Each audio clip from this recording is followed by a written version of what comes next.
Himachal news 24/7। प्रदेश कांग्रेस मुख्य प्रवक्ता प्रेम कौशल ने हमीरपुर में पत्रकार वार्ता के दौरान कहा कि हिमाचल की जनता ने खरीद फरोख्त की राजनीति को सिरे से नकारते हुए कांग्रेस पार्टी के पक्ष में 4 सीटें दी है।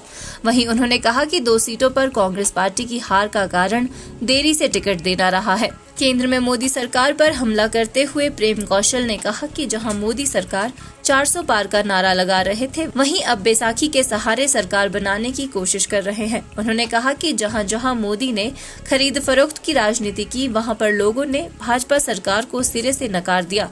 प्रेम कौशल ने कहा कि जयराम ठाकुर कहते रहे कि 4 जून को प्रदेश की कांग्रेस सरकार गिर जाएगी, वो भाजपा की सरकार बनेगी, लेकिन कांग्रेस की सरकार स्थिर है और 5 साल तक मुख्यमंत्री सुखविंदर सिंह सुक्खू के नेतृत्व में प्रदेश में काम करेगी। दुर्भाग्य से जो 2 सीटें हम हारे हैं, वहाँ हमने समय से कैंडिडेट तय करने में हम थोड़ा सा जो है वो सफल नहीं हुए। अगर ठीक समय पर वो कैंडिडेट भी हमने तय कर दिए होते तो 6-0 हिमाचल प्रदेश में होता। लेकिन जो राजनीति हिमाचल प्रदेश में भारतीय जनता पार्टी ने और ये जो हमारे ज़मीन बेचने वाले विधायक थे, इन्होंने हिमाचल प्रदेश में करने की कोशिश की, उस राजनीति को हिमाचल के लोगों ने पूरी तरह से नकारा है इन चुनावों में। और जहां तैयारी ये थी, जयराम ठाकुर जी सपने देख रहे थे कि मैं मुख्यमंत्री पद की शक्ति दूंगा।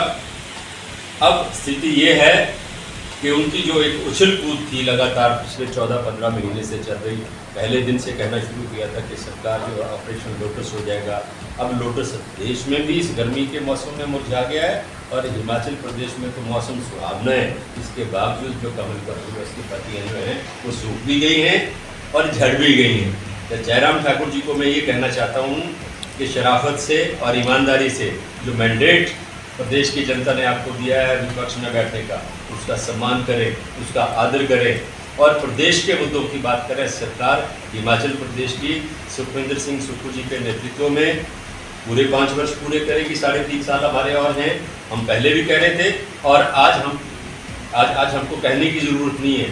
आज प्रत्यक्ष रूप से आप सब इस चीज़ को देखते हैं कि वाकियों के सहारे अब सरकार बनाने की मजबूरी है। तो अहंकार, तानाशाही और जो संविधान को ख़त्म करने का, लोकतंत्र को ख़त्म करने का जो एक षड्यंत्र देश के अंदर रचा जा रहा था, देश की जनता ने उसको समझा और उसको समझकर उसके ऊपर देश की जनता ने इस राजनीति को सिरे से जो है वो खारिज किया है। मैं देश की राजनीति में अब इससे ज़्यादा नहीं जाऊँगा। अब हिमाचल प्रदेश के अंदर जो हुआ इसी से छुपा नहीं। हमारी सरकार को तोड़ने का प्रयास हुआ, तोड़ने का अटेम्प्ट हुआ। हमारे 6 विधायक जिन्होंने अपने आप को बेचा, अपना ईमान बेचा, लोगों का विश्वास बेचा और जिस पार्टी ने उनको प्रत्याशी बनाकर, जिस पार्टी के चुनाव चिन्ह के ऊपर वो विधानसभा के सदस्य बने, उस पार्टी की पीठ में छुरा सौंपा और सरकार को गिराने का प्रयास हुआ जो असफल हुआ। और भारतीय जनता पार्टी के तमाम नेता, चाहे वो नेता प्रतिपक्ष हैं, चाहे यहाँ तक के प्रधानमंत्री भी हिमाचल प्रदेश के दौरे पर आकर कह के गए कि इन चुनावों के बाद हिमाचल प्रदेश की सरकार टूटेगी। और ये एक बहुत ही, मैं समझता हूँ कि एक दुखद पहलू था।